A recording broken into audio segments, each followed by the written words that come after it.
Welcome everyone. I am your favorite artist, Artist Extraordinary One, and this is the School of Creative Hustle online.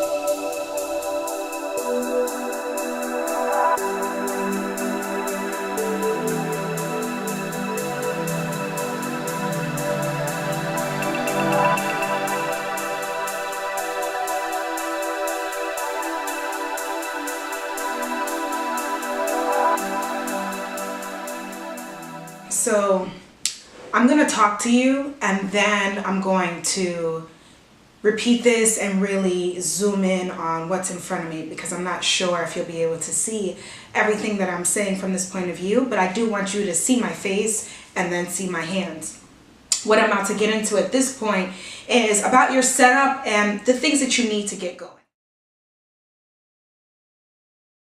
So the first thing you're going to need is some cotton string. I use 100% cotton and this, I'll show you how I get it to look like this, but I basically have a couple of strands here so that it becomes really, really strong. It's just really hard to break this. And then also how to get this beading needle, this really long beading needle is the other thing you need. And this piece of thread, and this is the real key right here, is the thread that connects to the beading needle to the waistbead string. That's how you get the beads on there.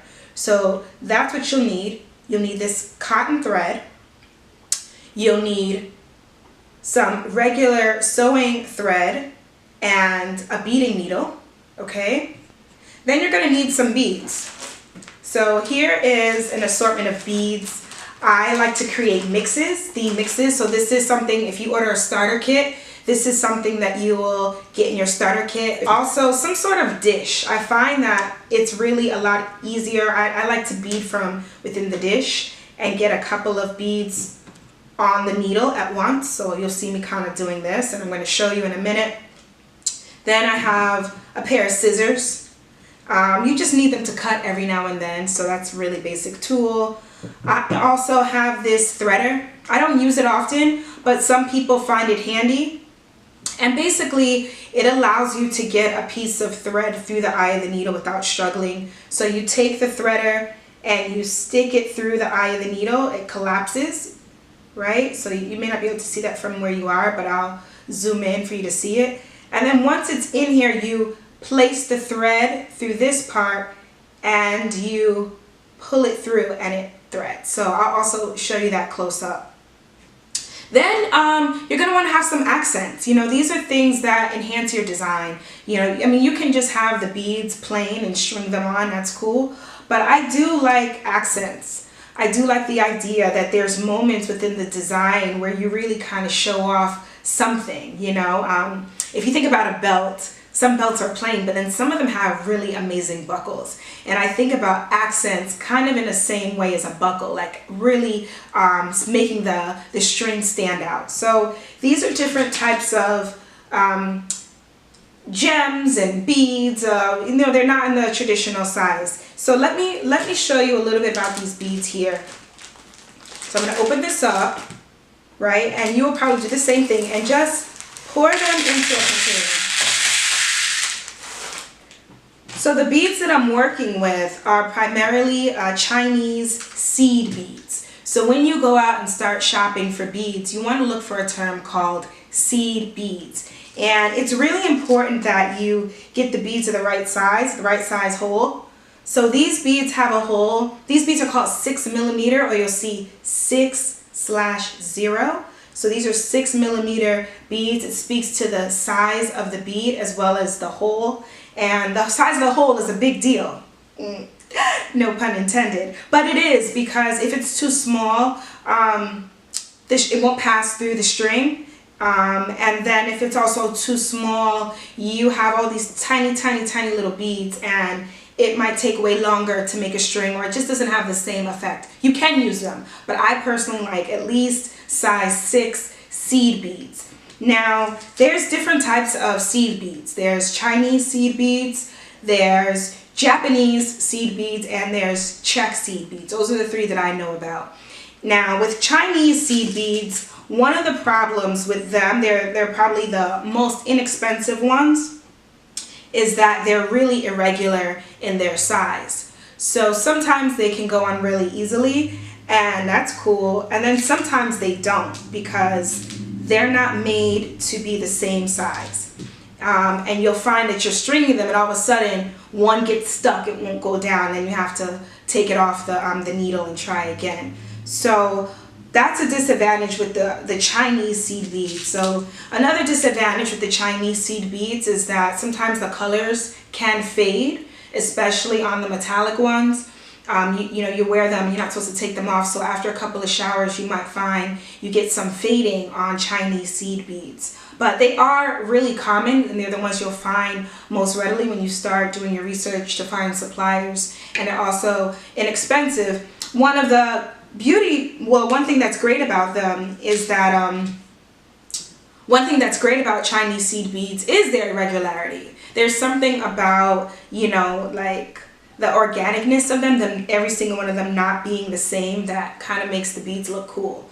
So, you know, when you're doing a design and you're just sort of letting it be random, and you just basically allow your needle to go in and pick up whatever it picks up from your combination, you know, and you allow those to become like this sort of random design made with limited colors, the irregularity of the Chinese beads actually looks really good. And then when you move on to Czech glass seed beads and also Japanese seed beads, you're going to find them that they're more refined. They have a certain level of brilliance, a little bit brighter than the seed beads, and the color might last long. But I tend to mix them all up, quite honestly, and you know, just see what you get. And that's part of the beauty of learning how to make them, is you have more flexibility in your creative process and in experimenting what looks good on you. So we're going to get into designs more further on, like how to create a good design, especially if you don't want a random one. But I also want to just show you, you know, what it's like when you add, you know, bigger beads that are not seed beads. So they can just serve to then begin to create this level, like a climax within the design. You can group them together in such a way where they really start to make an accent, you know, so you get them bigger and bigger, you know, bigger size beads until you know, land with one that's really giant, you know, and then here comes that moment in the design where, you know, you're getting to that accent. So I'm going to put 2 big ones in a row. Now let's just say you are doing this and you don't like the direction, or you're not happy with it. You can slide them back off.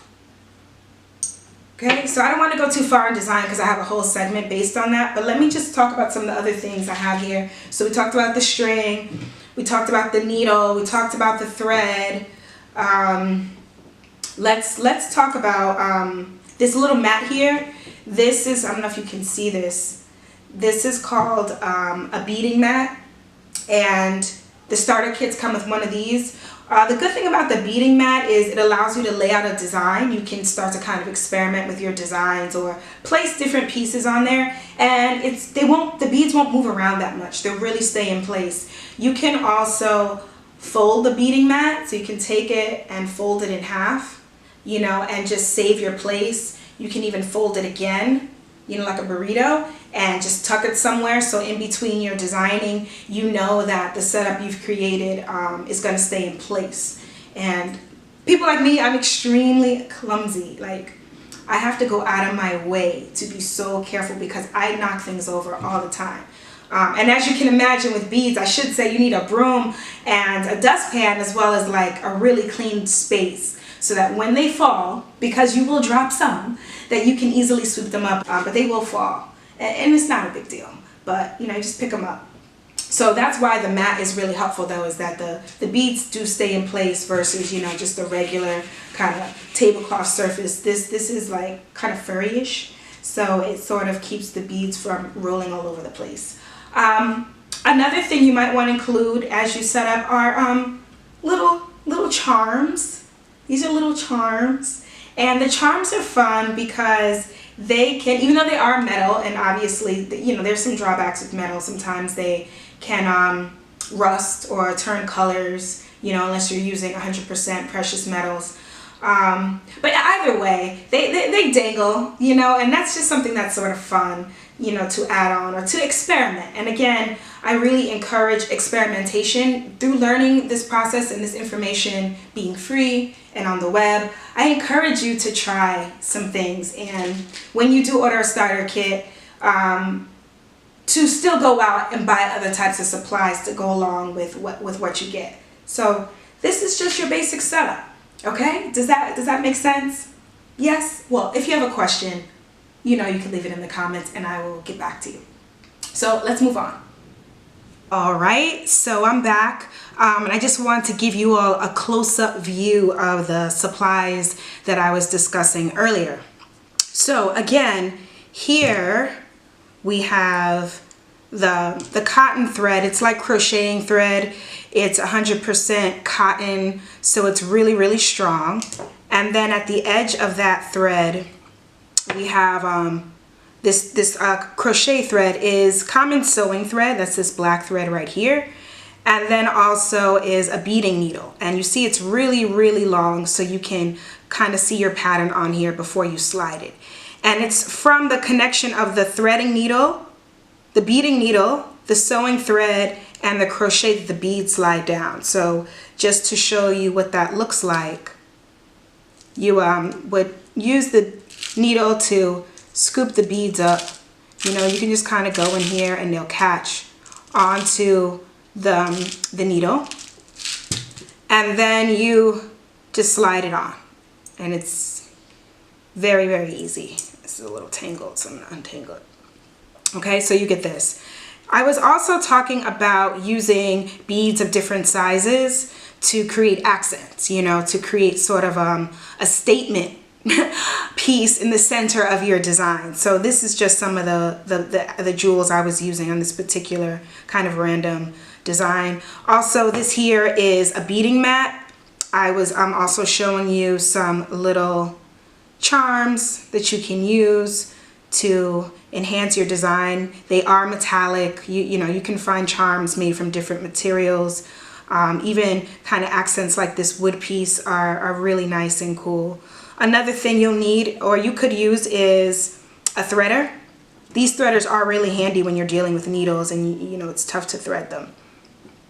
Okay, let's see what else I was talking about. The mat, you know, we talked about scissors, that's obvious. The mix of beads, you know, that come. I make these mixes and I'll send it to you in a starter kit and give you a chance to get going right away. You know, here's some other accents. So, you know, I do like these little animal ones, and we'll talk more about other accents that you can choose. These are elephants. You know, here's some big red circles. Let's see what else. Storage. So when you are finished or you have like lots of different types of beads, you know, you might want to store them. See? And then you can, you know, get something like this and they go on like this, and you can have your different colors and then you can take that with you.